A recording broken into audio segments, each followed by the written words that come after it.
और शुरुआत करेंगे इस वक्त की बेहद अहम खबर के साथ, जो कि आई दिल्ली के बेगमपुर इलाके से, जहां मुबैना हेट क्राइम का मामला सामने आया। यहां एक 9 साला मदरसा तालिब इल्म अजीम का कत्ल कर दिया गया।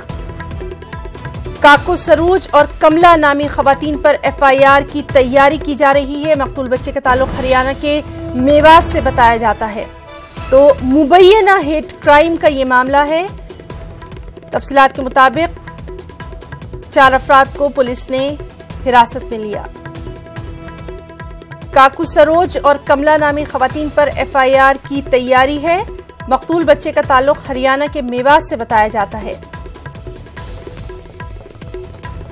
हालांकि मकतूल के अहले खाना ने कहा है कि ये मामला हेट क्राइम का है, जबकि पुलिस के मुताबिक ये मामला हेट क्राइम का नहीं है। तफ्तीश जारी है।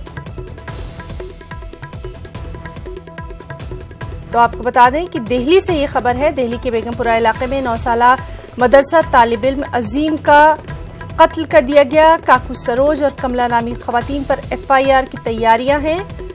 मकतूल बच्चे का ताल्लुक हरियाणा के मेवात से बताया जाता है और मकतूल बच्चे के जो घर वाले हैं उनके मुताबिक ये मामला हेट क्राइम का है, जबकि पुलिस के मुताबिक मामला हेट क्राइम का नहीं है। तफसीलात तफ्तीश जारी है।